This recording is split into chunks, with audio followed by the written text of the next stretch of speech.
नमस्कार, मैं हूं वेंकटराव मेस्त्रम। बहुत बहुत स्वागत है आपका। आज मैं इस वीडियो में दो छोटे छोटी कहानियाँ बकरी के सुनाऊंगा। कहानियाँ बकरी के स्वार्थ और बकरी का मन कितना चंचल होता है उसके बारे में है। तो वीडियो में आगे बढ़ने से पहले मेरे चैनल को सब्सक्राइब कीजिए, वीडियो को लाइक कीजिए और शेयर कीजिए। चलिए इस वीडियो को कहानी को शुरू करते हैं। एक बार एक हाथी जंगल से पानी पीने के लिए तालाब की तरफ आ रहा था। तालाब के पास आया और पानी पिया। अपने सूंड से अपने शरीर पर पानी डालते हुए बहुत देर तक वहीं पानी के साथ खेलते रहा। थोड़ी देर खेलने के बाद हाथी वहाँ से जंगल में जाने के लिए निकला। जाते जाते कुछ दूर उसे एक बकरी अकेली ही मैदान में चारा खाते हुए दिखाई दी। हाथी उस बकरी के पास गया और बकरी से पूछा, तुम अकेली यहाँ क्या कर रहे हो?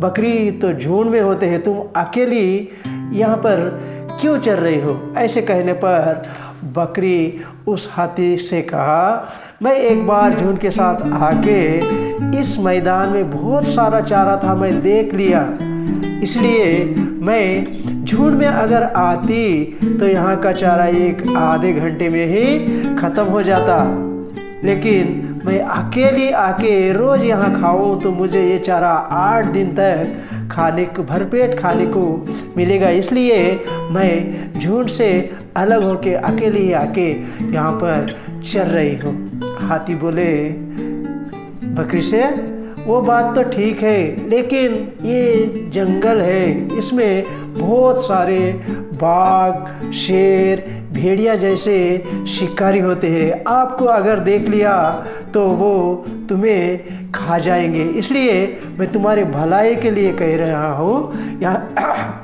यहाँ से चले जाओ, तुम झुंड में रहो।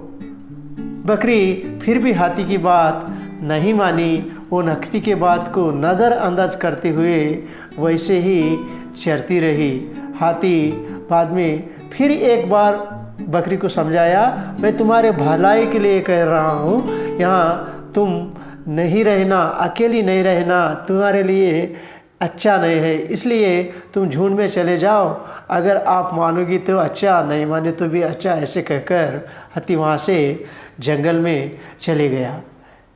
बकरी हाथी के बात ना सुनते हुए वहाँ पर ही चारा चरते हुए रह गई।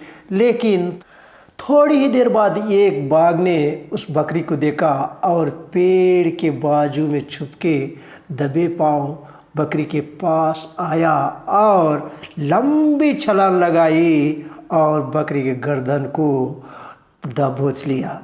बकरी को एहसास हो गया कि मेरे स्वार्थ के कारण ही मैं आज मौत के मुंह में हूँ।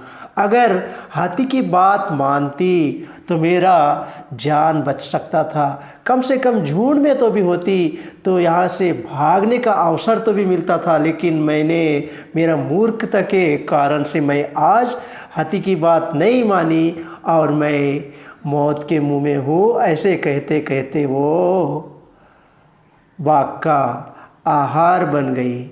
इस तरह से बहुत ज़्यादा स्वार्थी बनना भी अच्छी बात नहीं है। एक बार एक राजा समस्त गांव वासियों को राज दरबार में बुलाया और गांव वासियों से आदेश किया कि अगर कोई इस बकरी को भरपेट चारा खिलाएगा, मैं उसे बहुत सारा इनाम और सोने के सिक्के दूंगा, लेकिन बकरी को पेट भर खाना खिलाना चाहिए, ऐसी शर्त रखा। तो गांव के सभी लोगों ने उस बकरी के खाना खिलाने का प्रयास किया। बाद में जितना भी खिलाओ बकरी को, शाम को राज दरबार में लाने के बाद जैसा ही राजा उसके सामने हरी हरी घास रख देता तो बकरी वो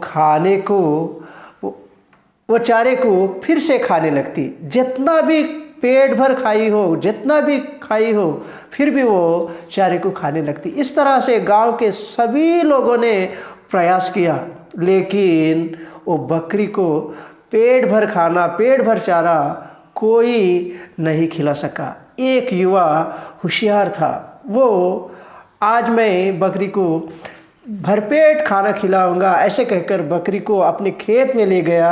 ले जाके एक पेड़ के नीचे उस बकरी को बांधा और बकरी के सामने हरा घास रख दिया और अपने हाथ में एक डंडा पकड़ के खड़े हुआ। जैसे ही बकरी वो चारे को खाने को शुरू करती, डंडे से उसके मुंह पर एक डंडा मारता। ऐसा उस बकरी को दिन भर थोड़ा भी चारा खाने को नहीं दिया। अगर वो छुप के खाने की प्रयास करती तो उस युवा ने उसके मुंह पर डंडे से मारते रहता। इस तरह से वो दिन भर बकरी भूखी रही, थोड़ा सा भी चारा नहीं खाई।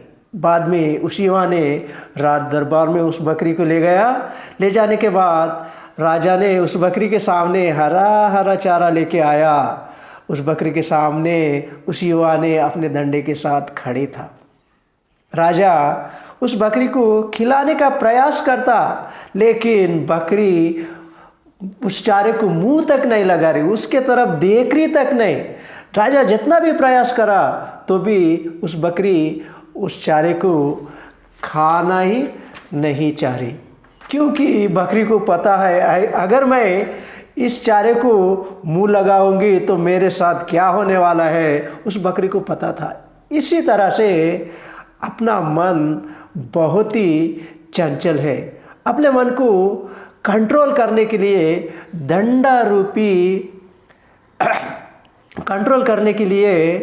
इस डंडा रूपी कंट्रोलर अपने को होना चाहिए। जब भी अपना मन कंट्रोल होके अपने लक्ष्य के ओर, अपने गोल के ओर केंद्रित हो जाएगा, तभी अपन जीवन में सफल बन जाएंगे।